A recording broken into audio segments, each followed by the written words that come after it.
Sound advice to keep your body and mind in perfect harmony. You're tuned in to the Dr. Stephen Show. Now, here is Dr. Stephen Eisenberg. Hey, everybody, and welcome back to the Dr. Stephen Show. I have an amazing guest today, someone who's inspired me for years and years and has inspired millions with his work, with his heart, with his soul, with his juicing, just with his overall humanness. Chris Wark is not only a cancer survivor, a thriver, an author. Chris beat cancer.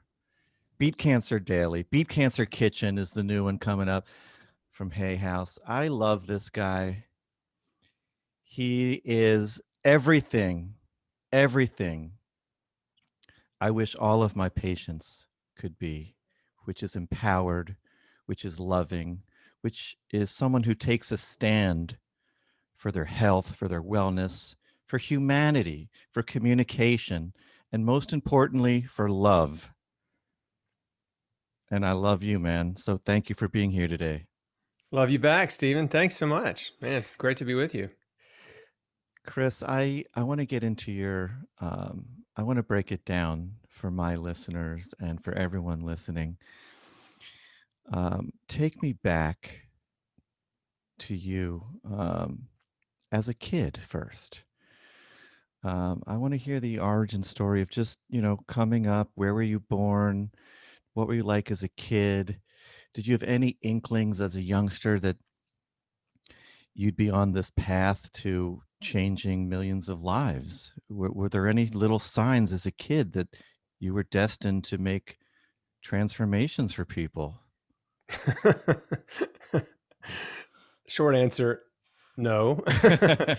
But I was born in Memphis, Tennessee, a suburb of Memphis, and I'm an only child, and played a lot of soccer growing up. When I was about 13, I got a bass guitar and started playing music, and decided that I was much more interested in playing music and playing in bands than I was in playing sports. And so I transitioned away from sports to music. But I was always, just always interested in, I guess you could say, alternative things. So back then it was like alternative rock, right? Yeah. Who were your favorites? Pixies, Sonic Youth, Fugazi, Devo, and on and on and on. So nice. Starting around junior high, I started to realize that I didn't really fit in with, most of the kids who were just listening to the pop music on the radio and were obsessed with football and sports. And, I was like, I'm not really interested in that stuff. So it took me a little while, but in high school, I just kind of figured out that I don't know, I just didn't fit the mold. And there were people out there like me that also didn't fit the mold. And I kind of found my tribe. And at that time it was mostly, musicians and artsy kind of people. And so I love those people. That was a great discovery because I felt pretty lost. Yeah. In junior high and early high school, ninth grade, even some of 10th grade, felt pretty lost because I just didn't really know where my place was. I just didn't, like I said, I just felt like an outsider. Yeah. But anyway, yeah. So it's interesting because those years really kind of, when you look back at your life, you can see how the events in your life sort of set you up and prepared you for things to come. Mm-hmm. And I was very independently minded, right? I was like, I didn't care what other people thought. I mean, of course we all do, but you know what I'm saying? Like generally I wore the clothes I wanted to wear, punk rock, stuff, Nice. listen to the music I wanted to listen to. And I did what I wanted to do. So, that persisted. I mean, I went to college. It took me 6 years to get an undergraduate degree because I was so studious. And I ended up getting a business degree for no reason other than it just seemed practical. I didn't have a career path or a passion there. Uh-huh. And I was still playing a lot of music and stuff. And, but just within a few years of graduating college, I decided I wanted to become a real estate investor. I didn't want to work Oh, for somebody. cool. It was just this independent spirit that I Yeah. had. I just wanted to be in full control of my own future. Yes. Yeah. So I found some mentors and started buying little rental houses and fixing them up and renting them out. And, you know, It's really smart, I actually. was on my way. Yeah. Yeah. And I'm so thankful that there were people and these were not friends or family members or anyone. These are just people that I was able to connect with around the Memphis area that were very generous, and, 10, 20 years ahead of me in that career, Yeah. that just Huh. saw a young guy who was ambitious, and I could call him on the phone, and anytime I had a problem, what do I do? Yeah. Right. Yeah. And so mentorship is just such a huge thing. It's almost like a lost art. Yeah. It's It's like we true. all need mentors when we're young to help us, to guide us and help us master a skill or a career or whatever. A lot of But patients out there, your book is a mentor as well. well, I We're going to appreciate get that. into it. We're going to get into it. Yeah, It's a blueprint, but if you can't be their personal mentor, what you've shared with the world is a way, in a deep way, a mentorship. it Getting is. into it. That is what I'm trying to do. You nailed it. And so you're up and coming, you're reaching out to your mentors. Take me back. 2 years into being a real estate investor full time, I had bought about 35 houses in 2 years. I just, and at that time, just so people understand, I didn't inherit any money. The banks were just give money to anybody. Okay. So Right. like I didn't have any credentials or anything. The banks were just like, oh, you got a face? Okay. Right. Here you go, kiddo. Right. It's the ninja loans, right? No income, no job. It just like, it doesn't even matter. The lending environment was just so loose that I could go to a bank and say, I want to buy this house and rent it out. And they'd be like, okay, here you go. Here's a loan. So when I figured out how easy it was to do that, then I just started buying as many houses as I could, and I was really excited, and things were moving, and I was building a business. Yeah. And then in 2003, which was sort of my second year of doing this, I started having abdominal pain, and I'd never had any health problems before. This was a weird kind of pain that would come and go. It wasn't steady. There would just be twinges of pain throughout the day. It's a good point to make because you were healthy. Yeah. So and I thought. and you don't think the worst. You don't initially. Nobody no way. does. I didn't have any family history of cancer I at all, and didn't even cross my mind. But I thought, like, oh, what is it? Like, what have I got, an ulcer or something? Like, what's going on in there? Yeah. And I sort of ignored it for months because I just assumed, well, I don't know, I'm sure it'll resolve. My body's healed stuff before.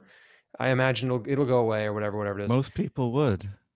But this didn't go away, and the pain got worse. And eventually it just really was getting painful. And I would notice in the evening after dinner, an hour or two after dinner, I'd be watching TV or something. I'd just be like, oh man, like it really, something in there is like really hurts. Yeah.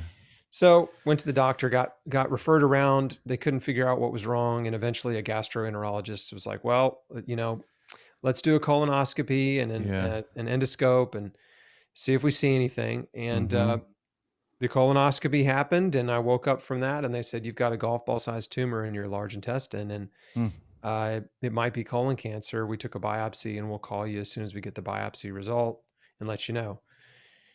And, a day later or whatever, day or two, that time's a little blurry for that. Yeah. Yeah. They called me first thing and said, it's colon cancer. You need to have surgery right away. We got to get this thing out of you before it spreads and kills you. And so that was the beginning of my cancer journey. December 2003. It was a few days before Christmas. And, it was like everything came to a grinding halt right in that moment.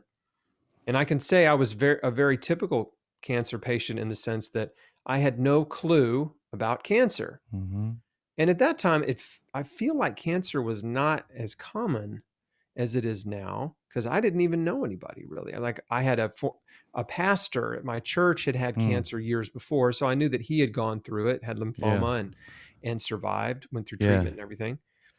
But it was like that was about as closely connected to cancer that I was. Just What like went through your mind when you heard those 3 words? You have cancer. I hate those 3 words, but I didn't even know what to think. Interesting. Like I didn't know. I knew so little about it that I mean, I knew it was bad news. Yeah, bad news. Was there like this shock? It's a combination of shock and fear and a little bit of the sort of, when you go into shock, you're not even thinking clearly, and you just don't know how to process it, right? So that's definitely how I was in the beginning, and having no knowledge.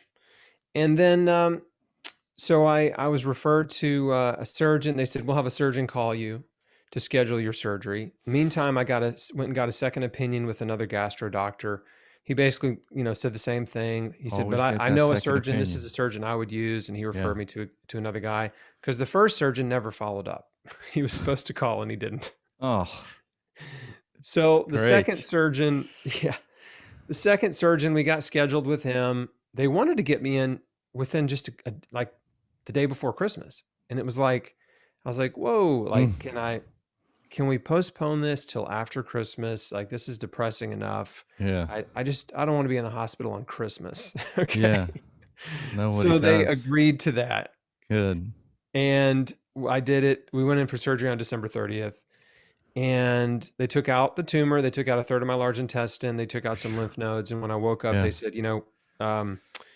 we're sorry to have to tell you this, but it's worse than we thought. We were hoping you'd be stage 2, which means you have surgery and you go home and that's it. But you're stage 3C, which means your next step is going to be 9 to 12 months of chemo. So that was really, that news was worse than the initial diagnosis news. Yeah. Because I believe when they first told me, you have cancer, I'm pretty sure there was some like, you're probably just going to have surgery and then you'll be fine. Kind of cut it language. Out. Yeah. But now it was like, oh no, you're a full-fledged cancer patient, chemo and all is coming. Yeah. That's the real scary thing. Yeah. And I was in the hospital. I was on, very heavy pain medication. I remember one of the attending physicians, this reminds me of a story that you told me, but one of the attending physicians who was obviously like, fresh out of med school, I guess, or whatever. Yeah. In residency. Right. He came in and I thought to myself, I don't think I said it out loud, but I was on some pretty heavy drugs. So I may have said it out loud. Yeah. But I remember, at least I thought, I was like, this guy looks worse than I do. Right? Yeah. Just came in from smoking. He looked so bad. I mean, he was just pale and his face was sunken in, bags under his eyes, and he was probably in his late 20s or maybe early 30s. I was just like, man, this guy looks bad. But anyway. So stressed out, burned out. Yep. Yeah. So, I recovered pretty quickly in the hospital, but there's a couple things that happened in the hospital that are sort of pretty unique parts of my story that have to be told. And one of them is the first meal that they served me after cutting out a third of my large intestine. Oh, Lord. Was a personal favorite of Dr. Steven Eisenberg's, the Sloppy Joe. The Sloppy Joe. Sloppy Joe. Yes, that's right. The manwich. Oh my Lord. And that's got to be crazy. Yeah, I mean, the Sloppy Joe is a really funny food item, and I've gotten a lot of laughs out of it because, like, if you really think about it, they don't serve it in restaurants because nobody likes them. And as far as I knew, the only place you could get a Sloppy Joe would be like summer camp, the military, or prison. Right. And surprise, there's a fourth place, and that's the hospital, after they cut out your guts.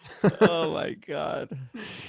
So That's that was a nuts. surprise to me. Yeah. And I wasn't a health guy. I did have a little background. I had worked at a Wild Oats, which was bought out by Whole Foods Yeah, I love that in place. college. So I worked at a Wild Oats for a year. And my mom was always into healthy stuff. Uh-huh. And so she went to the little hole in the wall health food stores and would buy stuff like Yeah. sprouts and wheat germ and, That's where I worked kefir. during med school, a little hole in the yeah. Yeah. So, and my mom was a voracious reader, and this will come up Yes. later, but she bought, I mean, every book on the health food store shelf, she bought and read, that kind of Yeah. thing. And so I knew about health food, and Yeah. I worked in a health food store, a grocery store. So I knew about it. I knew that Yeah. world existed, and I liked it. I thought it was like, it made a lot of sense to me, but I wasn't eating that way. I was Right. eating on the run, fast food, junk food, processed food, tons of meat and dairy, Of just the course. standard American diet. Yeah. And so anyway, there I am in the hospital. They served me the sloppy Joe. I did eat some of it. I was pretty hungry. Um, Yeah, of uh, course. but I remember thinking like, man, why are they serving this to sick people? Like, oh, this is just awful, right? Yeah. And the other thing that happened was the day they told me I could go home, my surgeon came in to check on me, and we were just having one of those conversations. He was doing his rounds or whatever, and about what was happening next. And I said, is there any food I need to avoid? Because I'm thinking, Hmm. okay, they just removed a third of my large intestine. Everything I eat is going through there. Like, is hot sauce a problem, or are Yeah. Doritos too sharp? Yeah. You know what I mean? And Extra so, spicy Doritos. right. And is the Cool Ranch is okay, but not the jalapeno, whatever. Yeah, So and there's and it had, you just had a cancer removed and it was in some lymph nodes. yeah.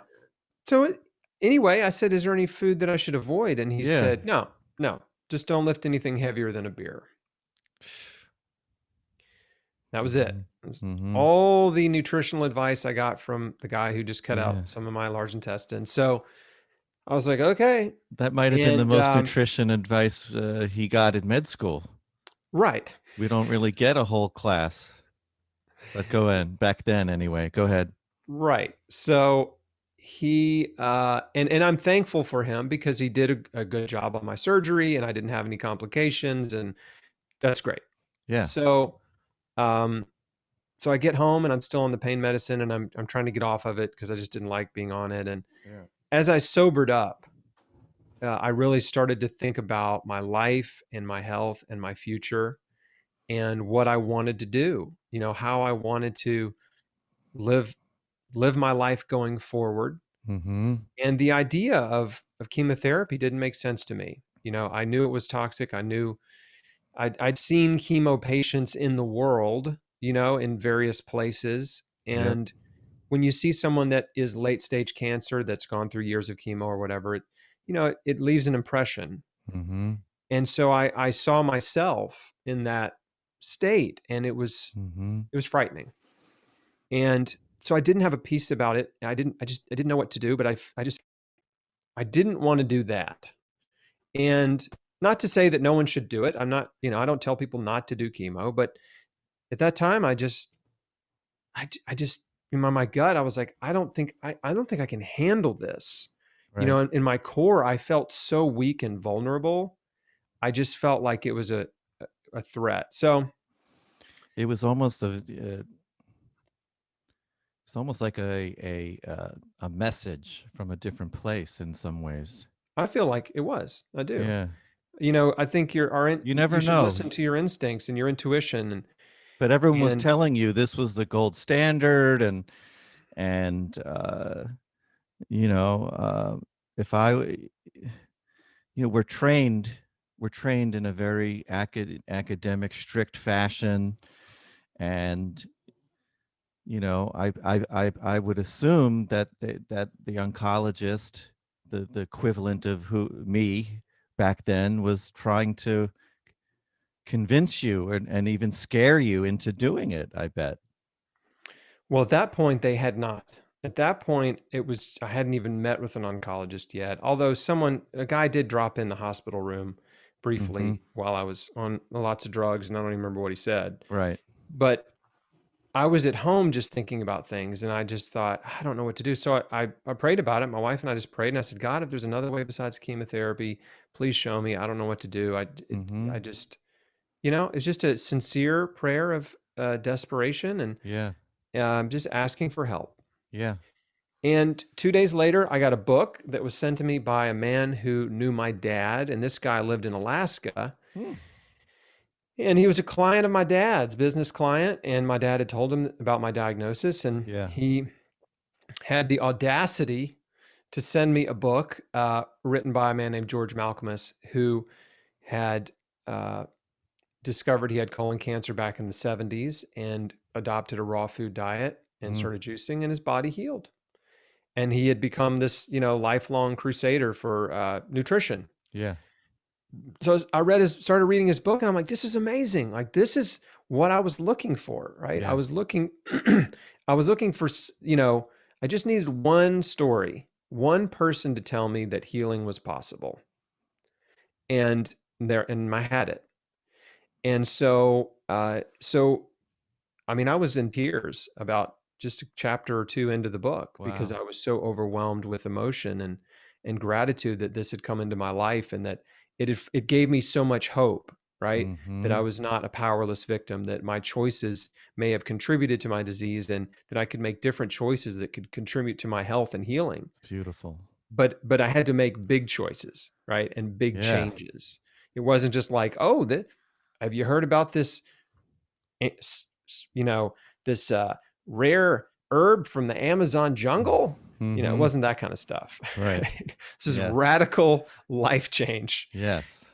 And so I actually got excited about it because it was, converting to a raw food diet and juicing was so radical. At that time, look, in January 2004, I had never heard of a raw food diet. I'd never heard of it. Right. No one was talking about it. There were no beautiful people on Instagram posting pictures, right, of their like big bowl of fruit and, in a bikini on the beach, Right. like, Uh-huh. look how wonderful my raw food lifestyle is. Yes. No, there's none of So, that. and so There's only a library, barely. what I quickly discerned was that the raw food diet was a diet for sick people Mm-hmm. and health weirdos. Yeah. Yeah. Yeah. It was like a pamphlet, a book. Yeah, Yeah. exactly.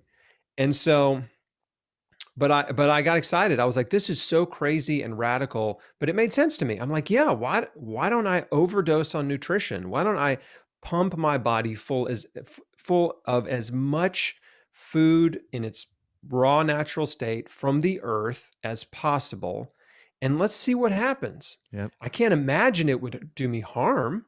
Mm-hmm. And there's got to be some benefit from doing this, right? This is the way I'm thinking. Yes. And so I got excited about it. So overnight, I converted to a raw food diet. There wasn't any, it was just like, becoming empowered. You became an empowered patient.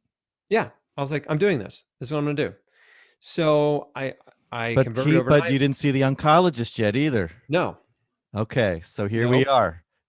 So okay. I go to Wild Oats or Whole Foods, whichever it was at the time. Uh-huh. I load up on vegetables. I bought a juicer, start juicing carrots. I start making, trying to make raw food recipes and eating raw vegetables, and figured out I could just make a big giant salad with broccoli, cauliflower, kale, cabbage, onions, mushrooms, Wow. just, sprouts, legumes, like, whatever, all as much, produce as I could cram into a big bowl, and put some olive oil and apple cider vinegar. And then I'm like, well, I should spice it up, and cayenne pepper and garlic and curry powders. I'm just like, dumping everything in the bowl, right? Immune system smorgasbord of amazingness. Yeah. Awesome. Yeah. And so as I was just reading and learning, I was like, I just need to try to get as much nutrition in my body as I can every day. And so the giant salad became my default meal. I'm going to eat this for lunch and dinner every single day. I'm going to drink 64 ounces of vegetable juice and throughout the day. And that's my plan. So I got going, and I I was excited. I was changing my life. I was feeling empowered and hopeful and really excited about And are things. And you of married course, at this point? Are you still a single guy? I Where was are a you in 2-year newlywed, 2-year newlywed? no Okay. kids, but had just barely been married 2 years. And How was your wife thinking about all of this with she was not understanding what I interesting. was Yeah. doing. Okay. Yeah. My mom, I grew up with a mom who was into healthy stuff. Uh-huh. And she wasn't like today's crunchy moms, right? She wasn't that hardcore. I Right. mean, my first birthday was at a McDonald's. Yeah. I mean, seriously. No, So, I I mean, like we remember ate I had fast some there food. too. Yeah, we ate fast food, we ate microwave food, and stuff like that. But she still read all the health books, and she would still, like, when I was little anyway, she would buy the peanut butter you have to stir up instead of the Uh-huh. Peter Pan, and she would buy the whole wheat bread instead of the Wonder Bread. And Uh-huh. so, Okay. you know, Yeah. she was trying to insert healthy stuff into our life without being too extreme. Yeah. So anyway, I had that background. My wife grew up in a very conventional family. You just go to the doctor for everything. Yeah. And so she didn't understand the holistic approach. And I was trying to evangelize to her, and she didn't like it. And, But that's look, important. You have to, there's education, there's support, there's a coming togetherness. there is. And that's one of the hardest things for patients that try to change their life is coming to terms with the fact that the people around you probably won't understand and support you. Right. And you have to be willing to do it alone. Mm-hmm. And what I said earlier about uh, being an only child and being independently minded, all of that Ah, prepared me for this moment see? where I had to do this alone Yeah. because I didn't have the support that I wanted, that I Mm-hmm. wanted and needed. I didn't have it in the beginning, Mm-hmm. and I had to step out in faith alone. Yep. So, when I first, the Not to day I mention got this book, against oncology too. Go ahead. the day I got this book, I skipped one little detail. Like I said, I'm a couple chapters in. I'm overcome with emotion. I call my wife. She was at work, and I was like, You're not going to believe this. I got this book. This guy, he had colon cancer, and he healed it with the raw food diet, and we got to get a juicer." Like, I'm sure I'm talking 90 miles an hour, Yeah. and she's sitting in a little cubicle staring at an Excel spreadsheet, you know, right, in this Yeah. just miserable job, Oh, logistics job yeah. that she didn't even, it was like one of those jobs that she got that she didn't even study for in college. It was just like, here's a job. Okay. And so she's like, "What? Like, what are you talking about? Like, can we talk? We'll talk about this when I get home, whatever." Yeah. Before I knew it, family members are calling, because in my wife's family, if you tell one person something, they all know. It's just telekinetic. Uh-huh. Everyone knows Yep. everything instantly. Yeah. And so I'm getting calls from other family members saying, "We heard you're thinking about not doing chemo, and you have to don't you understand how serious this is? You got to do exactly what the doctor says. Mm-hmm. Don't you think that if there was something better, they would know?" Mm. And I'm like, Mm. I don't know. I'm not prepared to answer any of these questions. I'm only Mm-hmm. on chapter 2. Can I get back to you Yeah. after I finish this book? Yeah. So, But there was this feeling like like almost like a little make wrong, well, it's like I got Yeah. the rug pulled out from under me. Yeah. When all the people closest to me were all saying, "Don't do that." Like, "No, you're wrong. Mm. That's a mistake. Don't do it." And then there was a lot of pressure. "Hey, you really need to go see the oncologist. Will you please Mm-hmm. go see with him? Just see what they have to say. Maybe there's some alternative therapies available." Yeah. This kind of stuff. Yeah. And so there was a lot of pressure to go. And so I was like, "Okay, all right, like, no problem. Well, Yeah, let's I'll go." go. I'll go. Sure. So we go to this clinic, and it's packed. The parking lot's packed. The waiting room's packed. And I walked in and I looked around and kind of surveyed the situation. And it was a bunch of old people. Mm-hmm. No offense to old people, but I was 26 Mm. with shaggy long hair and a handlebar mustache, Hmm. still very much a rock dude, Yeah. looking around and thinking, like just looking around for someone I could relate to. Yeah. Right? It's like the first day of school. Mm-hmm. at a new school, maybe, or you're in the lunchroom, you're kind of looking around, is anybody in here like me I can maybe sit with or talk Yeah. to, and there wasn't, right? There were No. no young people. In fact, I want to say there was no one in there under 50. And there were people in there in their 70s That's and 80s. typical. And That's then, typical. yeah. And then it was me, the 26-year-old, like Yep. freak young adult colon cancer guy. And, I was like, man, I've always thought I was different. And now I know why. Right? I've always wanted to be different. Look how different I am. Yeah. So I just thought, I remember thinking, God, I don't belong here, Mm-hmm. And we sat down, we start watching the television, waiting for, my call back. And out comes Jack LaLanne. It's one of the morning shows. Jack LaLanne comes out. Wow. And he starts going off about nutrition. He's a pretty passionate little guy, right? Oh, yeah. And he's God like, bless listen, him. this is why we're all so sick, because we're not eating enough fruits and vegetables, and we're not juicing, and we're eating all this processed food, man-made food, junk food. Like, you got to go back to nature. You got to go back to the Garden of Eden, this kind of stuff. Wow. If man made it, don't eat it. And I'm like, I can't believe this is on the television at the precise moment I'm in the cancer clinic, right? It was like About this to go meet your oncologist. Yeah, it was just like this mini miracle, right? Just this mini little confirmation that was like, Chris, like, you're on the right path, And it just gave me a little bit of encouragement there. So we go back to see the doctor, and he, I empathize with you and oncologists and doctors in general, because the medical system is structured in such a way that, it's hard to keep the bills paid if you're not just running patients through, as fast as you can. It's like the restaurant industry, right? You got to turn these tables. Yeah. Yeah. And so, he comes in, crazy whatever, flips through my file. Yep. Flips through my file. Okay.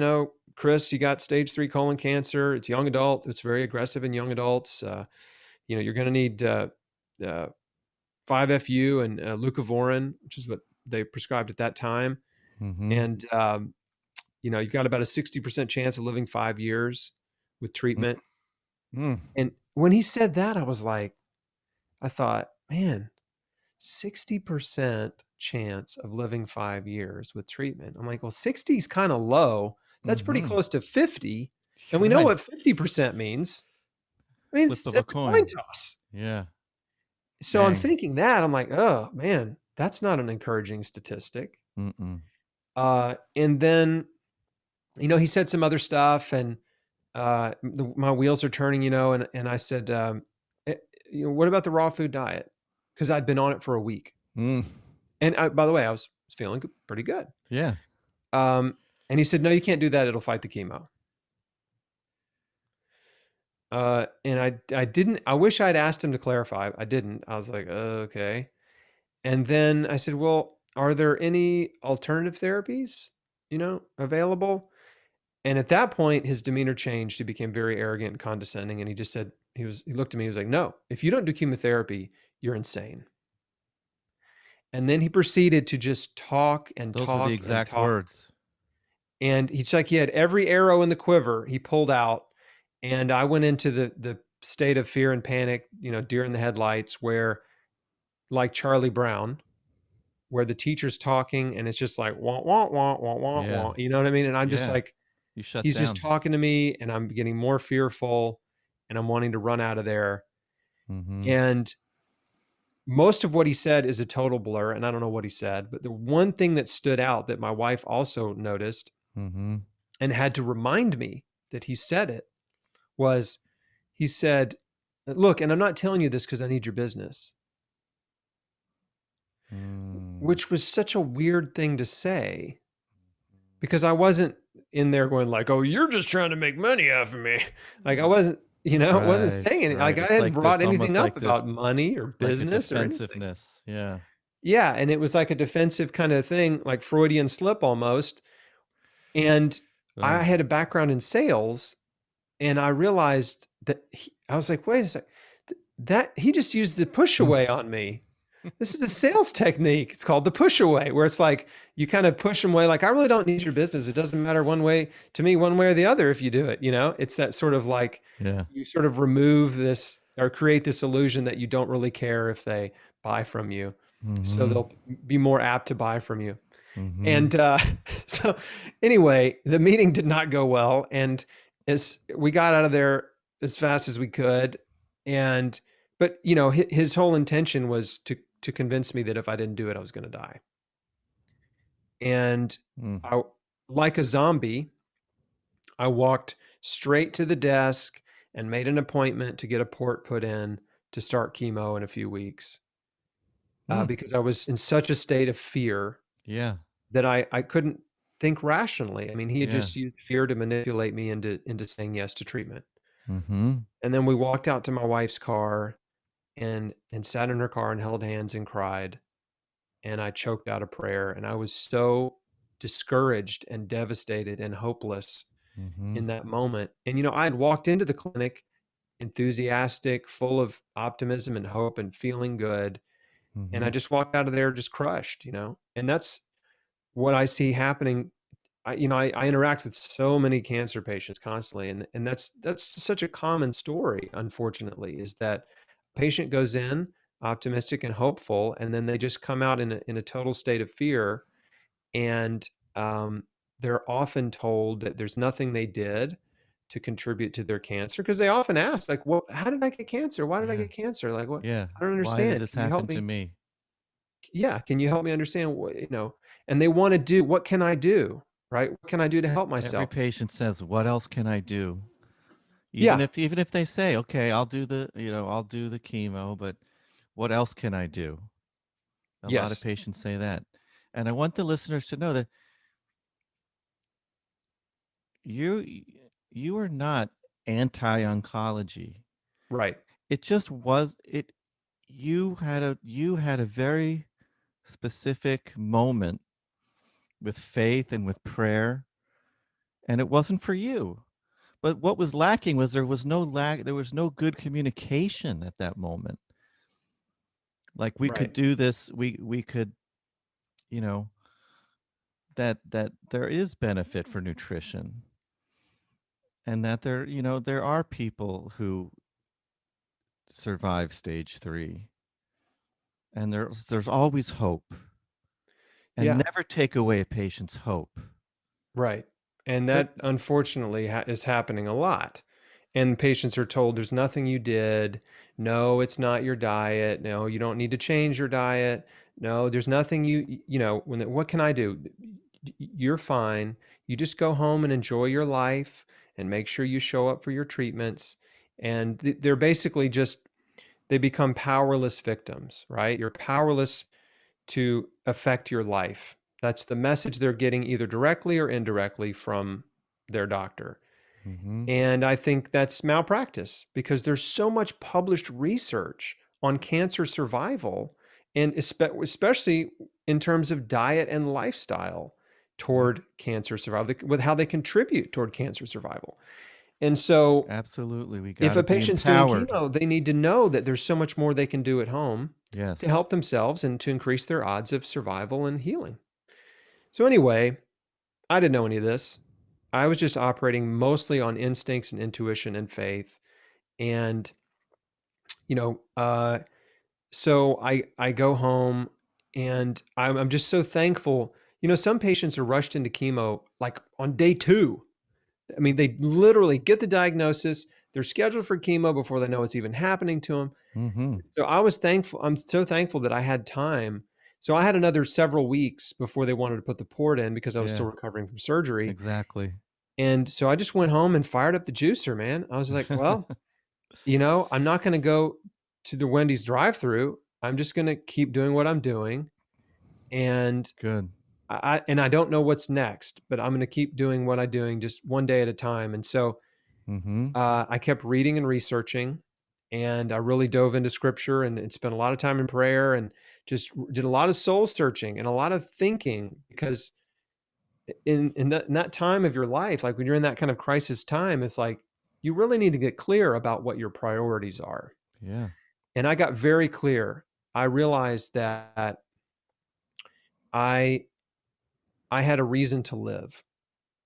I adopted what I call the beat cancer mindset. I didn't call it that at the time, but I Mm-hmm. realized I wanted to live, and I had to live, and there were three people I had to live for. Mm.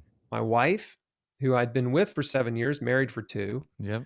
and my parents, because I'm an only child and I couldn't bear the thought Ah, of my parents and my wife putting me in the ground. wow. That was such a painful scenario Yep. to imagine, right? Because Yeah. I'm a pretty big deal to those three people. Of course. Okay. Yeah. Like that I can say for sure. Uh-huh. I'm a huge deal to three people. And so and of course I was like, I haven't even hardly experienced life yet. I'm just getting going here as How an old are you at adult. this point? 26. Wow. Like I'm just getting some traction. Yeah. And I felt like I had a lot to prove to the world. I wanted Yeah. to be something. And at that Wow. time, being something was either being a successful musician or maybe a successful, real estate investor, or both, or something, right? Those are the two things A that I was punk most rock passionate realist, a PRR, punk rock real estate investor. about. Right. So I was very clear about what I had to live for, right? Uh-huh. I wanted to live. I knew what I wanted to live for, and I was willing to do whatever it took It's a good to place to to be. get well, and I Mm-hmm. was willing to change my life. I was willing to accept responsibility for my health and look Mm-hmm. in the mirror and say, "Hey, like you got to change." Mm-hmm. And I was willing to examine every area of my life that might have been contributing to my disease. So it's not just about the diet, it's about exercise, it's about your mindset, Yeah. choosing to be positive versus negative, Yeah. choosing to forgive people who've hurt you, which I'd love Oh, to get into forgiveness. more. And so I just gradually was forming this sort of, I guess, core fire in my belly, I guess you could Uh-huh. say, about why I needed to do what I was going to do. But you And still I had was, the appointment for the port though, too, right? yeah, I had this appointment coming up, and every day it was looming. It was getting closer and closer, and the anxiety was building about this, Mm-hmm. while I'm trying to figure out what I want to do and how I'm going to approach this, and how many birthdays do I have left, and how much time do I have left, and Mm. what if I make the wrong decision, and Mm-hmm. is and so I looked at it like this. It was kind of like the path split, right? It's the fork in the road. Mm-hmm. One way is paved, brightly lit. It's the road to the conventional oncology, the chemo train, I call it. Mm-hmm. Everybody's cheering you on, right? Everybody's on the sidelines. Get on Yeah, board. go, Chris. We made Mm. some T-shirts with your name, and we made cookies and cupcakes, and we're on your team, and here we go. And and you get on the train, and everything's state of the art and beautiful, and Yeah. everybody's loving on you and Uh-huh. treating you well. But the suffering begins, right? The train leaves the Mm-hmm. station, the suffering begins, and there's no guarantee at the end of the line. Are they going to drop you off healthy? Are they going to drop you off and say, "We're sorry, we've done all we can do"? So that was one road. And then the other road was just like the path into the jungle Mm. that I had to hack my way through alone with Mm. no support. Right. And Wow. knowing that people are talking about me behind my back, saying I'm lost my mind and I'm an idiot and I'm crazy and stubborn and stupid. Mm. And That's got to be hard. both options were scary. Right. That's Neither what people have option, to know, right? neither option had any guarantee. And there was so much pressure to go one way, right? And Yeah. not to go the other way. But I just knew, I had to go the other way. I knew I had to go into the jungle. I didn't know exactly why. I had a sense that maybe if I made it through, I could help other people get, Mm. get through it. Maybe, Mm-hmm. but it wasn't like I'm going to do this and I'm going to write a book, and I'm like, no, it was none of No. that. I had Uh-uh. no intention of starting a blog or doing Right. anything public about cancer. Got it. All I cared about was surviving. That was it. Uh-huh. And I wanted to build my body up. I realized when I thought about it clearly, what do I want to do? I want to build my body up. I don't want to break it down further. I know I'm already sick. I want to build it up. I want to support it. And I want to do things and take care of myself in a way that I never have before. So all of that just was so crystal clear and made so much sense to me that it became a very strong case in my mind, that even though no one else understood it or really supported it except my mom, she was the only person in the beginning. That's a good place to start. Yep. It's good to have a mom that supports you. And in the very beginning, all my other loved ones who love me, yeah, they just didn't understand. And there certainly wasn't a powerful partnership in the cancer clinic yet. No. So the day comes when it was almost the opposite. It was disempowering non-partnership. It was the opposite. Yes. The day comes when I'm supposed to go get the port put in, and I woke up that morning and I still didn't know what I was going to do. And I woke up and I was like, okay, well, I'm not going. And I didn't go. I didn't call. I didn't cancel. I just didn't go. And then, oh my God, you must have gotten a lot of flack, let's call it. Here comes the flack. The phone starts ringing. Mr. Wark, you missed your appointment. And there was a period of time there for a week or two where we had a physical answering machine that has the blinking red light. And I would come home and look at it and it would be blinking and I wouldn't press play because I knew there was going to be a message from the cancer clinic and I want to hear it. Make wrong messages. Yeah.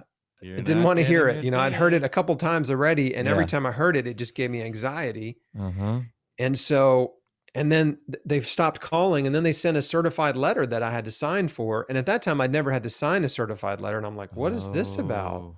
Got to sign this thing, proving I received this letter. Like, what are they going to, what's about to happen? So I opened it and it basically said, we're very concerned about you. You missed your appointment. Contact your doctor immediately. And that was their way of saying, okay, we're washing our hands of this guy. Yeah.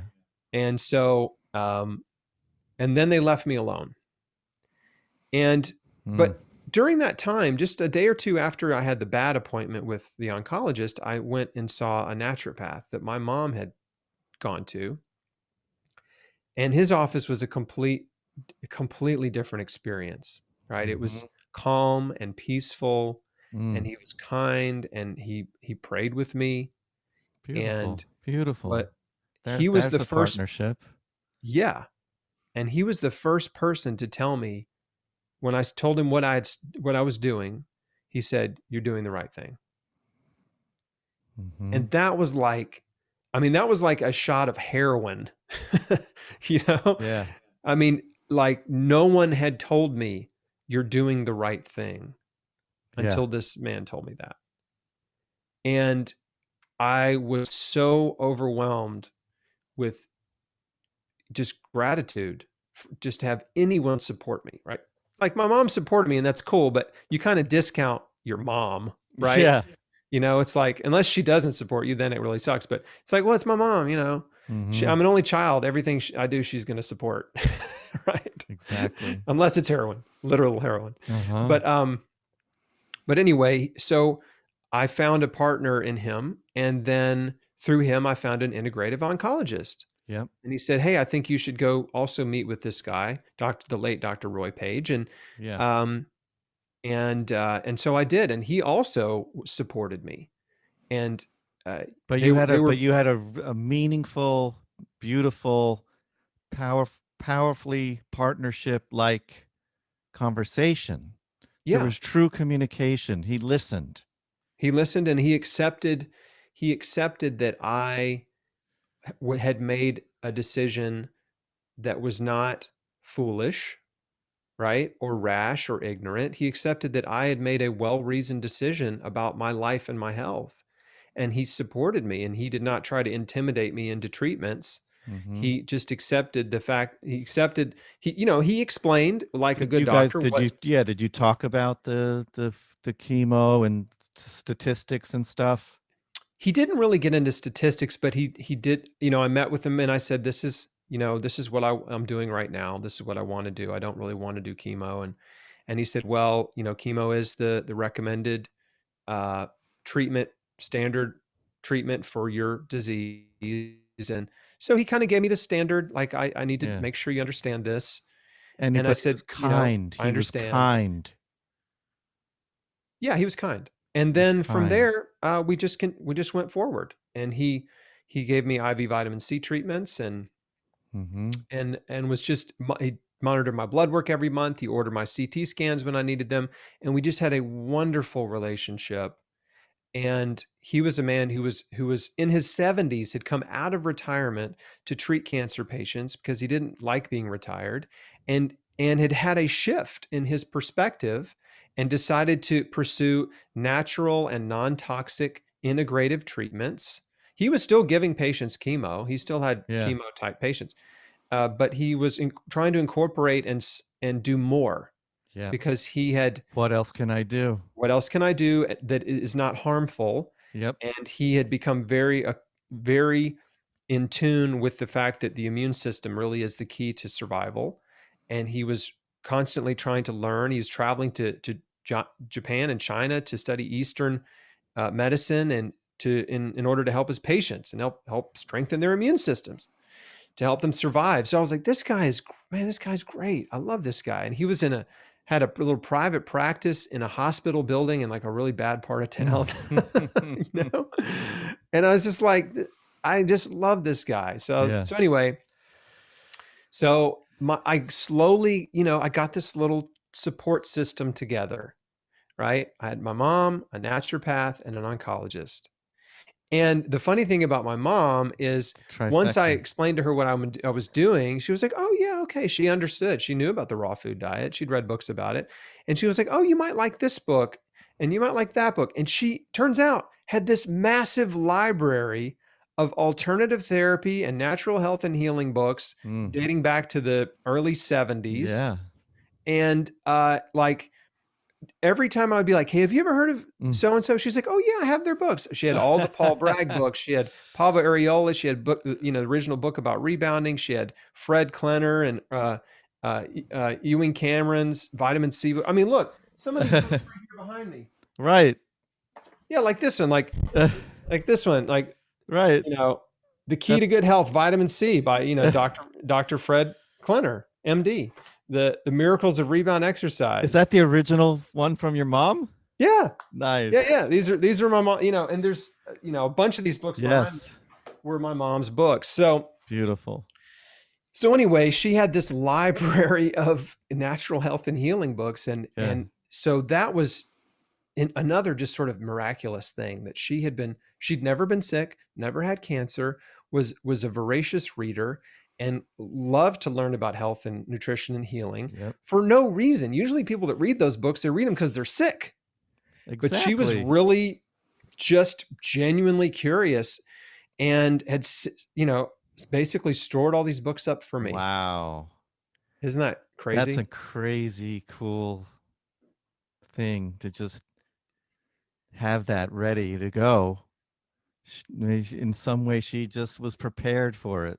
Yeah. Preparing you without you knowing it. She was preparing for something.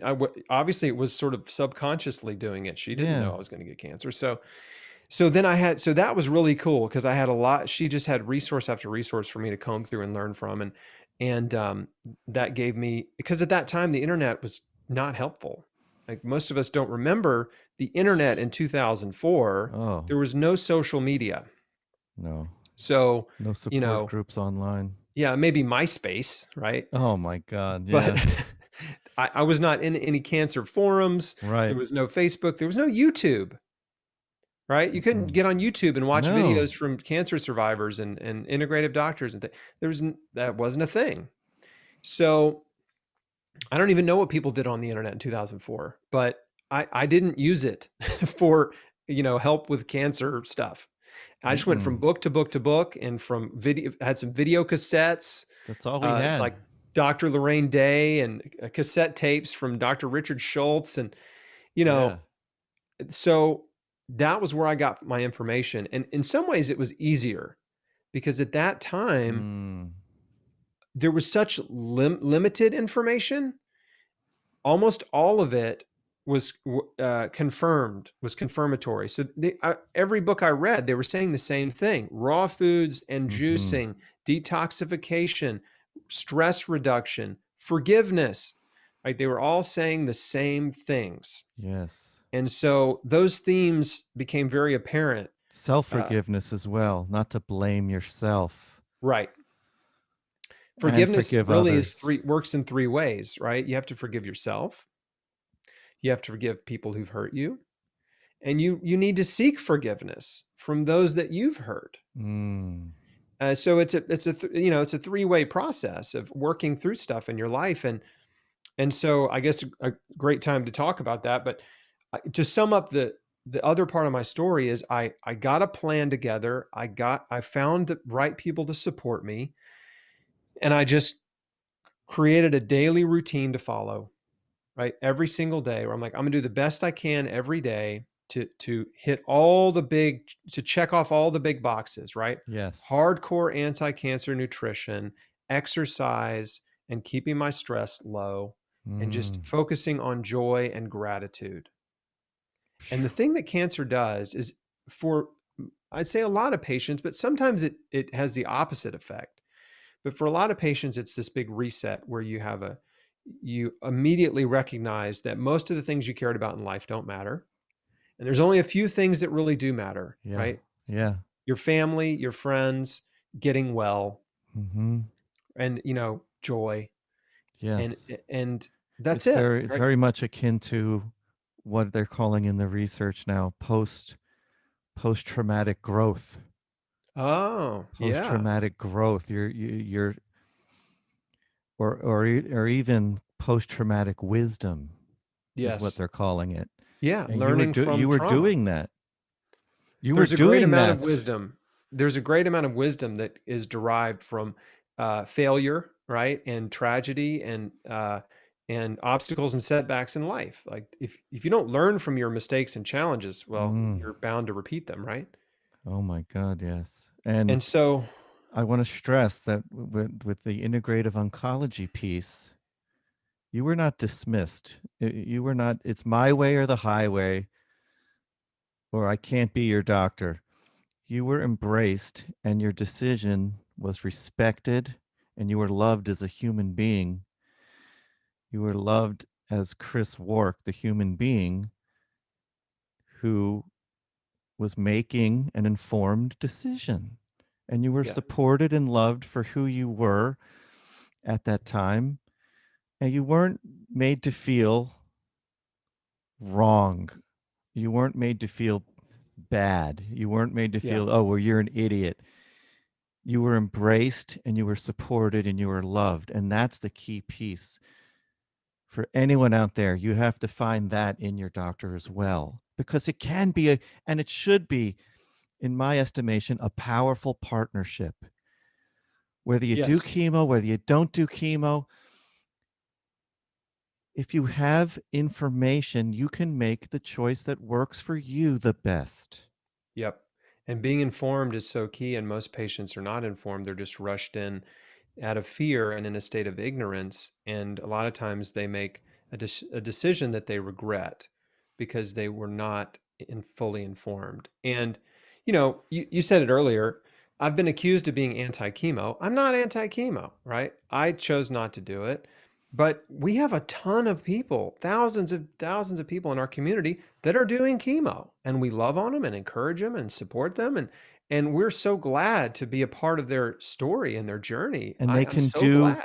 they can do nutrition at the same time. Exactly. I call it in those patients, I call it combining the best of the best. You sort of the best of the West and the best of the East, the best of Chris beat cancer and the best of the latest research. Or if that works for that patient, if that's what it's in their heart, if that is what they feel in their heart of hearts, and every human being is unique, and that has to be respected.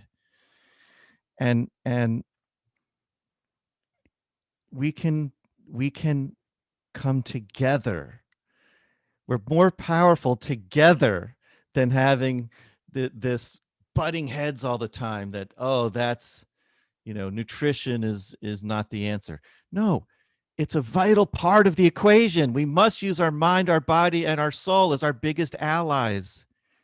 Yeah. And you were Yeah. able to do it without chemo. You were able to do it. And there's so many people that can, I mean, every cancer patient can make choices in their daily life that will increase their odds of survival, right? Between chemo treatments, healing happens at home. And so we just, we as in me and my team, we're just trying to encourage and empower patients and people into prevention, right? But for patients is to make those radical life changes that can help them survive and thrive, right? Whether they do chemo or not, right? Whether they do treatments or not, like nutrition, exercise, forgiveness, faith, these things are good for you regardless of what else you do. No They're side just effects. always good. Laughter. Laughter, singing, right? Laughter boosts your immune system. So does singing. Yeah. I talk about this in my book. They did a study, the London College of Medicine, I think, or I may be misquoting it, the Royal London something or other, but it's in the book. But they did a study on people singing, and people who sang for an hour, like had an increased immune function response. It's like, Yeah. wow, just joining a choir and singing boosts your Yeah. immune function. Spending time in nature, in the woods, what they call forest bathing, which is really just hanging out in the woods I for an love hour, that. increases your immune function. Like, it's really remarkable. How Like, about dancing? oh yeah, the Moving your closer body you to music. moving your body, fostering joy, uh, getting is one thing I was thinking about during when I was in the thick of my healing journey, was trying to live as closely aligned with nature as possible. So, eating food from the earth, unadulterated, spending time in nature, um, sleeping when it got dark, right? Getting Yeah. 8-9 hours of sleep every night in the dark. And I even, I had like plan B is like, okay, if I need to get more hardcore, I'll go get a tent and I'll sleep in the woods. Like I had, levels of intensity that I was prepared to go to if I needed to, right? I didn't have to You do had that, but you were doing whatever it takes. yeah, it was, to me, there's nothing I was not willing to give up or quit. There was no person I was not willing to forgive to get well. And I can just, The forgiveness piece is so beautiful, and it's not talked enough and enough. There's not give me a talked minute about to talk enough. about it. Let me say this because I know we're running short on time, but Well, we're good, baby. We're good. okay, cool. You are so important to Stress get this message produces, out. thank you.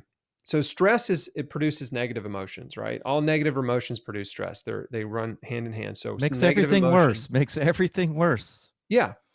It nearly killed me, stress, but that's another story. Right. Yeah. Fear, worry, anxiety, anger, bitterness, guilt, shame, right? Resentment, Do you know unforgiveness. Do you know when I get my cancer? At my What's that? lowest point, when I got my cancer, Yeah.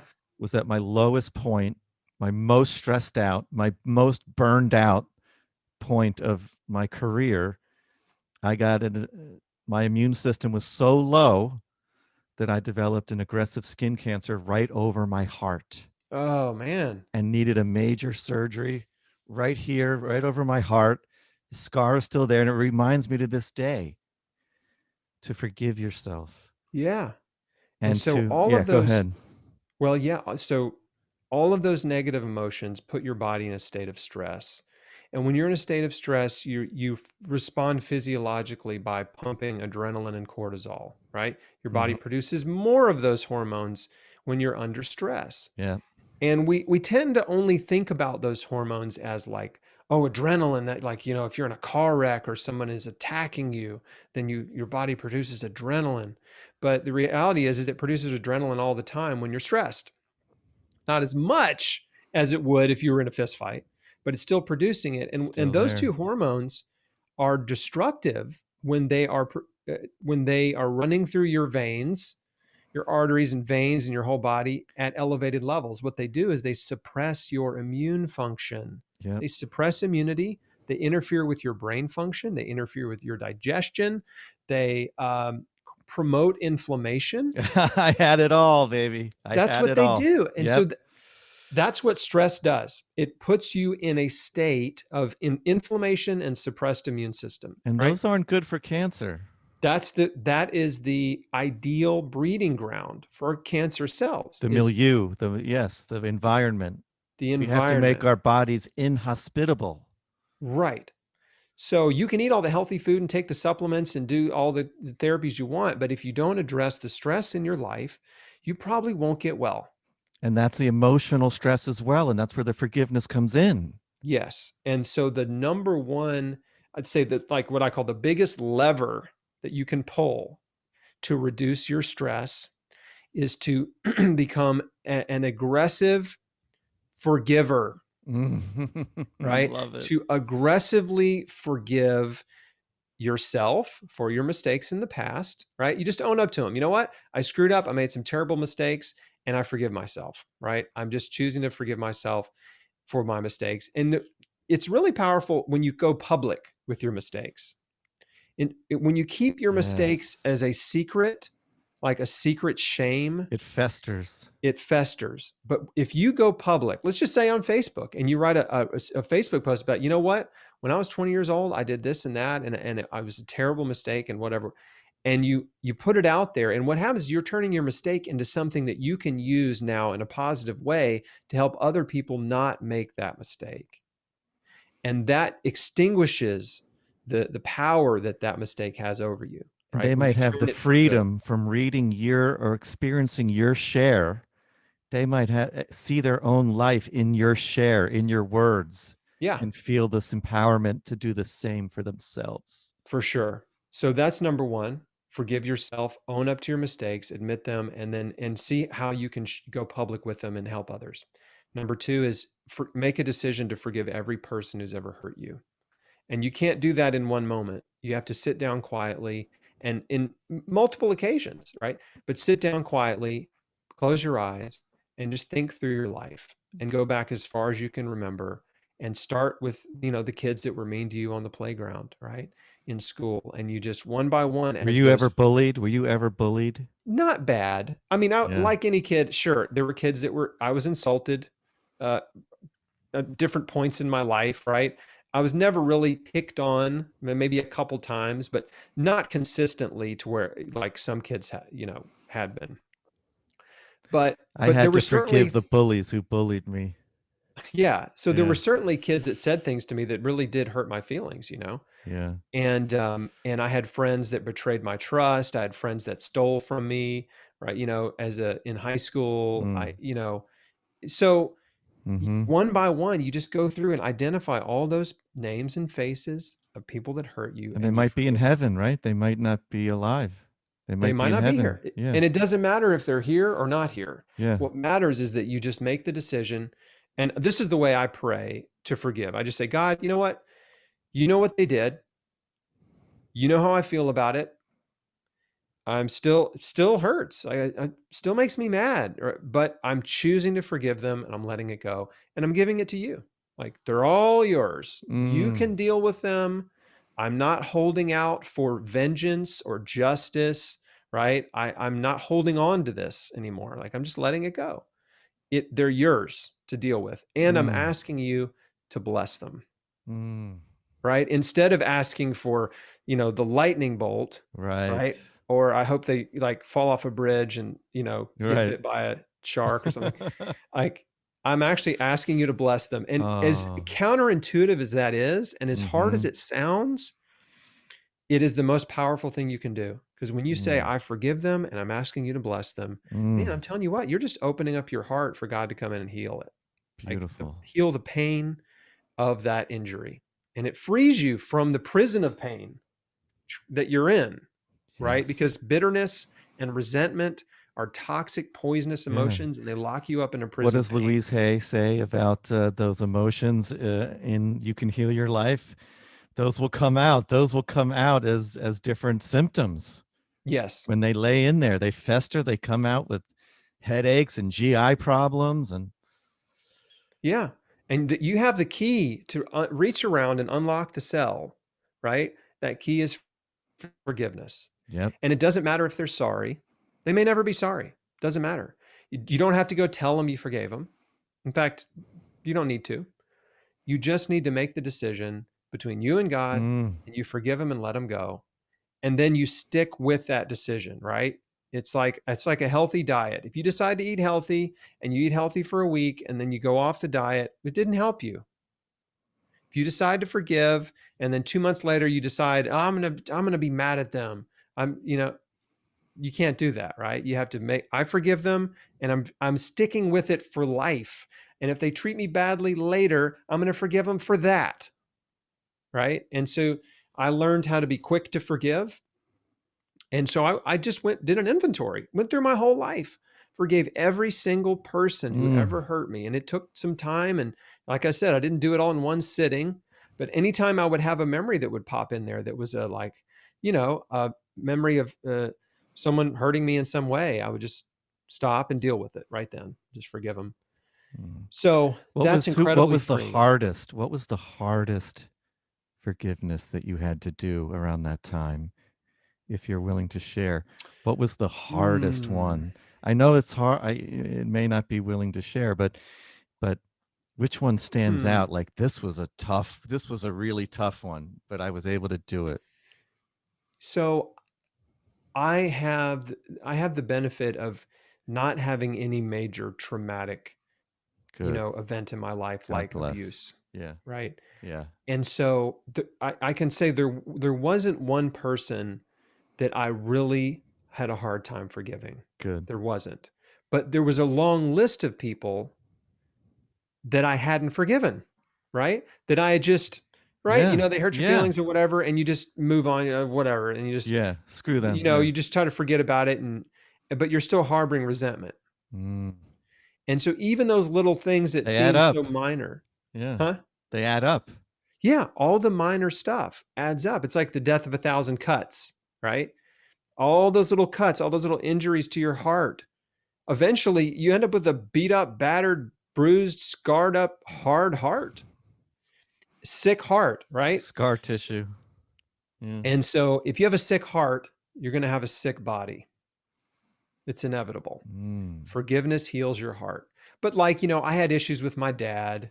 My dad and I really butted heads a lot, and we're very different. He was 41 when I was born, so we were like 2 generations apart. Wow. And we just really butted heads. He was a very straight-laced, sort of, if you picture your typical like 50s man, very straight-laced. He only listened to classical music.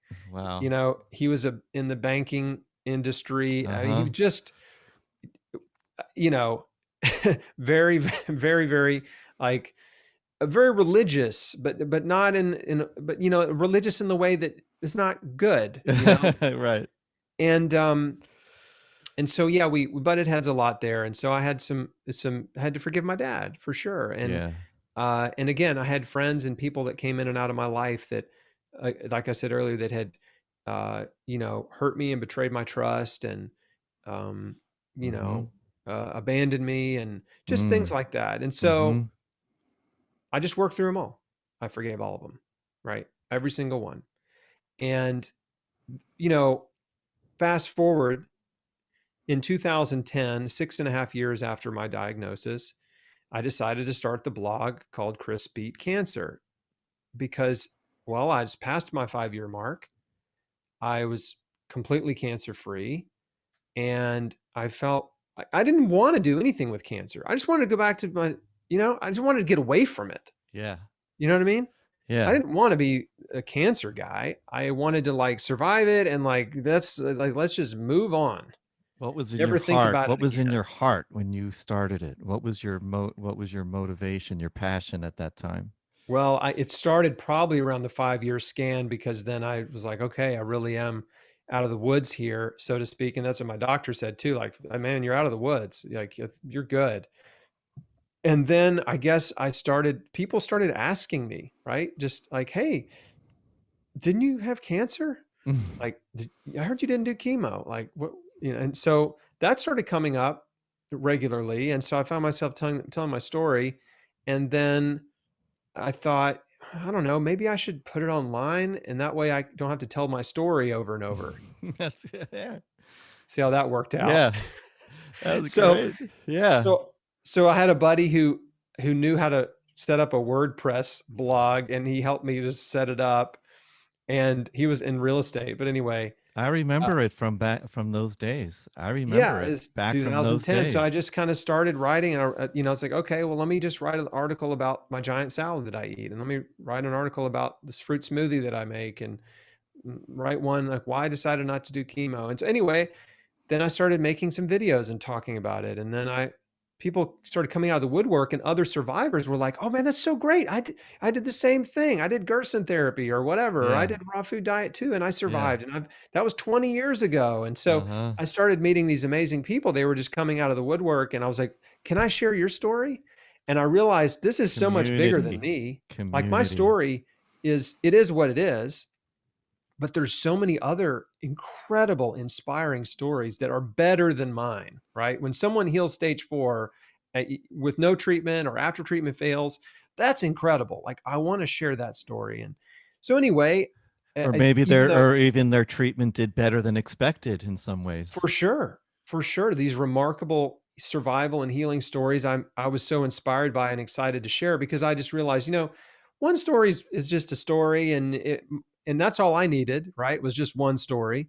But I just also realized, there's a lot of value in collecting all of these stories together. Together, they add up to a lot more than they do separately. And so I became passionate about that. And then also interviewing integrative oncologists like yourself, and people that were holistically minded practitioners. So anyway, I was just kind of off to the races. And for 5.5 years, it was my part-time passion, doing that while I was still working in real estate. And then in 2015, it had just grown so much. It just sort of took over my life. It became a Yes. full-time. It's just like, this is all I want to do. This is all I really care about. I don't care about real estate anymore. This is just what I need to do with my Yep. life. Your And calling. yeah, really was. I just knew this is what I'm meant to do. And at least for now, right? This is what I'm supposed to be doing right now. And that's Mm. about the time you and I met, was when I had, made the decision to become a full-time patient advocate, Yeah. and, health and wellness enthusiast, or whatever You're right. whatever I am. Like, I still Yeah. don't even know what I am exactly. I'll tell you what you are: an inspiration, a mentor, a beautiful author, a fighter, a thriver, a survivor, a thriver, a mentor for those who are beginning their journey, who are maybe they've finished their journey and now they want to build themselves back up. People who know, and I agree with, that there is no perfect way to go through this. You have to find the way that speaks to you in your heart. Some people are going to do chemo, some people are not going to do chemo, but we have to have this powerful partnership between the mentors out there like you and others who are leading the way for the patient who's empowered, who can do what else can I do? A lot. It's all in Chris's books. It's all in Chris Beat Cancer Daily, Beat Cancer Kitchen coming out. And there is no perfect path. You have to find your path. You have to find your perfect team. And if it's an integrative oncologist, then that's right for you. But get all your opinions, get second opinions, get third opinions, until you know in your heart you're making the right decision for you, like Chris did for himself. And look at him now, Thank you changing so millions much. of lives. It means so much to me. I mean, that is high praise to me from someone of your stature and credentials, and experience and expertise. And I want to add to what you said, because perfection Never is give not the up goal, hope. Never right? give up hope. Yep. Perfection's not the goal. It's Nope. just continual improvement is the goal, right? Continual improvement. It's not perfection because you'll never figure out the perfect protocol. But we know you can get pretty good. You can get pretty close, right? There's no such thing as a A perfect little day. more broccoli, a little more broccoli, and a little less high fructose corn syrup today. There's a start. I mean, that's what Yeah. I'm saying. Those little shifts. Go ahead. Yeah, the little shifts for sure. And I talk about this in Beat Cancer Daily is all the little changes add up, right? If you're willing to change your life, it means making big changes and small changes. And you make the big changes are like big levers that you can pull, and massive change produces massive results. Massive action produces massive results. Minimal action, minimal results. Which do you want, right? You want Mm-hmm. big results, you got to take big action. But by the same token, Got to start somewhere. right? Don't neglect the small things, because there's a phenomenon in statistics called the long tail, right? The long tail is you get big results from the big actions, but then you get a lot of just as much results from all of the small actions that you take, right? The small shifts. So like the big shifts are exercising 6 days a week for at least 30 minutes and eating a plant-based diet. Those are big shifts, right? Those are Yes. huge.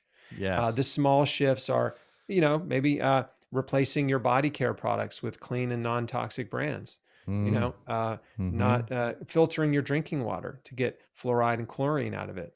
Changing your toothpaste like to a natural fluoride free. I mean, so Yeah. those are the small things you do, right? That you just kind of work your way through. Maybe replacing your Teflon cookware with glass or porcelain coated cast iron. There's a lot of little things, but It's all in the books too. I talk about all that stuff in my books for sure. And you But can't you do it got to all start overnight. somewhere. You got to start somewhere. You have to get started, and day by day you will figure it out, and Yeah. things get easier. Don't You give get up into it. because you're not perfect. Right. Yeah, yeah, yeah. You can't set that perfection Keep goal the because hope, keep the faith, keep the little changes daily will add up. right. And things get easier, right? Once you get into a new routine, that's a healthy healing routine, then you get momentum, right? And the momentum, it's easy to maintain, right? Like there's a law of physics I talk about in Beat Cancer Daily where it's the hardest it's the hardest to move a stationary object, right? Once an object is in motion, it's easier to keep it in motion, but it takes more energy to actually get it from 0 to 1 Yeah. to then go from 1 to 2 to 3 to 10, like pedaling a bike. Yep. So it's just that initial energy that you got to put out there to get the ball rolling. And then once you get going, it's easy to maintain. And so I'm just here as a cheerleader, I guess to give hope and inspiration and encouragement and resources, and just to help patients understand that like you can change your life, and the changes that you make will help you. You're worth it. You're worthy of life and health. You're not a victim of disease. And, we just have to own up to personal responsibility. And I think a big message is that we should all live and die on our own terms, right? And that Yeah. no patient should do anything that they don't want to do just because their family wants them to, or because their doctor wants them to. They should do what they want to do, right? Correct. Correct. Understanding the risks for sure. But, some people don't have a strong will to live, and it's okay. Some cancer patients, they're older, they've lived a full life, Mm-hmm. and they're comfortable with death. They've accepted. They're okay with dying. I just saw a patient the other day. Beautiful patient, wonderful human being. Stage 4, lung cancer. Just decided she didn't want to do chemo. She was a complete peace. And she just said, I understand. I just want to be comfortable. I have a strong faith. I'm going to be with God. And she passed away peacefully, never did a drop of chemo. And I loved her every single moment. I just sent her love and empathy, and that's part of being an oncologist. I love it. Part of the That's, powership. That's part of the powerful partnership. You can love and heal in so many ways. Every patient out there, you can be healed even if the tumor never shrinks. You can still be healed emotionally and spiritually and on so many different levels. Healing relationships with forgiveness. there's a story I love to talk about, a woman named Norma Bauer-Schmidt, who you can Google. If you Google driving Miss Norma, she was stage 4 in her 80s, I believe. Might have been 70s, but I think she was in her 80s. And she decided she was not going to do treatment. And instead, she wanted to road trip around the US. And so she and her son and the dog road tripped around the US, and her son took tons of pictures of her and created a blog and just documented all these adventures they had, driving around and doing all kinds of stuff she'd never done before. And it's just the most beautiful, wonderful story. And they did that for, I want to say, and I'm fuzzy on the details, but the details don't matter that much. But they did it for, I guess, about a year, maybe a little more than a year. And then she went into hospice and passed away peacefully, and I'm just like, Yeah. that's just fantastic. She spent the last year of her life doing what she wanted to do, and she wasn't coerced and begged and pleaded into, oh, you got to do treatment, you got to do chemo, her son just honored her and spent an entire year with her, uh traveling around the country. I mean, that's just It's an honoring, it's a so great. loving, yeah, it's an honoring of that soul, of that Yeah. soul. And I want everyone who's listening to our episode to know that we are getting a little bit better each year, and we're giving less and less conventional chemo, and more we're able to pinpoint little molecular changes and being able to target those things. And it's called precision oncology. And so less and less we're giving these toxic poisons, and more we're giving, maybe smart pills with much less side effects. So I think when we combine Chris beat cancer with love is the strongest medicine, and we use technology, the good parts of technology with the great parts of our own innate healing natural technology, we're gonna have more and more breakthroughs, man. I'm excited about it. I'm optimistic about the future, and I do think there's a really, you know the youngest generation, the next generation of oncologists seem to be so much more in keyed up with nutrition and more interested in integrative therapies and less toxic, non-toxic, more targeted therapies. And that's great. Terrific. Progress is good. And if we can help people get well and survive and thrive with minimal risk and side effects and collateral damage, man, I'm all for it.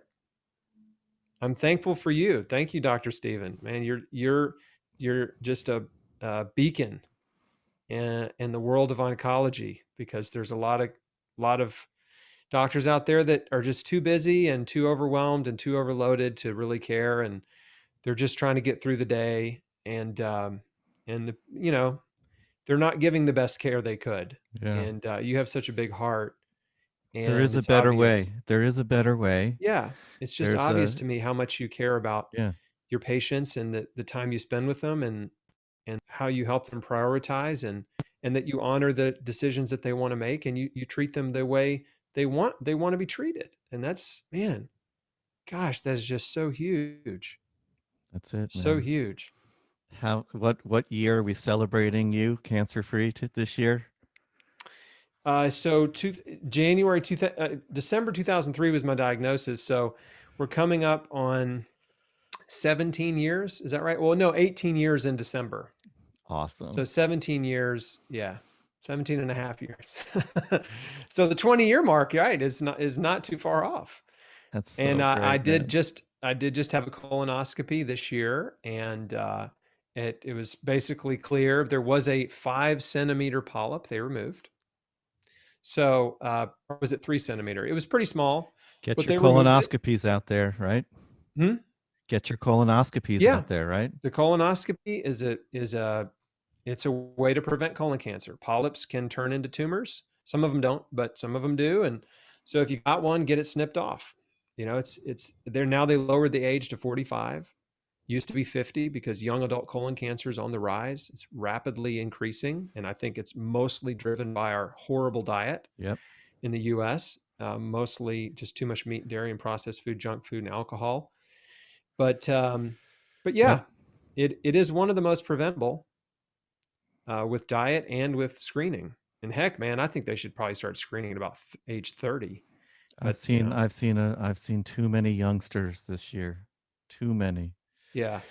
Well, you got to Uh, think. I wonder, and they there's all got have to your be a book, by way, the way. They all have it. huh? They all have your book, by the Oh, way. thank you. I told Because you we this when we have talked the other everybody day. But asks, what else can I do? You want to know what else you can do? Meet my friend. You can meet my friend. You can read him. He can be your mentor through his words, through his love. Your books are full of love because they're coming from your heart and they're coming from a place of contribution and inspiration and encouragement. And that's what's lacking in oncology. I'm trying to be that bridge between the Chris Warks and the the Harvard academic oncology. We have, it's just there's a partnership that's there, and it's only going to get stronger because of you and because of you and I being together and being friends and getting these messages out there. So I want to thank you so much for the work you do in the world, for Chris Beat Cancer, Chris Beat Cancer Daily, Beat Cancer Kitchen. Pre-order that right now. Hay House. coming out in November. Yep. You're the best. Keep up the work. Come You too. back, and we can go further into the one on some of the recipes and everything. Love you, man. Where can everyone find you? I mean, obviously, just go to chrisbeatcancer.com, but where else can they find you? Get Beat Cancer Kitchen on Amazon, anywhere books are sold. Yep. chrisbeatcancer.com. That's my, the resource, the free resource I created for cancer patients with hundreds of interviews and articles to help encourage and inspire you and give you, direction and resources. And yeah, I have 2 books out now, Chris Beat Cancer and then Beat Cancer Daily, which is like a daily reader. Those are in a lot of bookstores and on Amazon. And then, yeah, Beat Cancer Kitchen is the cookbook. That's 100% plant-based. That's coming out in November that we're really excited about. And that's good for anyone. That's good for cancer prevention too. And that's in the title, to treat and prevent. Yeah. Prevention. Look, the vast majority of cancers can be prevented with diet and lifestyle. We know this. It's not easy to make those changes, but I say this all the time. If you're not serious about cancer prevention, you should be. Because 1 out of every 2 men and 1 out of every 3 women are predicted to get cancer. And if you want to not be in that group, then you got to live your life in a little bit different way, right? And how does an oncologist become better? Start reading about cancer prevention. We're not just here to, give chemo. We can also be part of the prevention movement. Right. I'm trying to put Dr. Steven out of business here with prevention. And I want to be.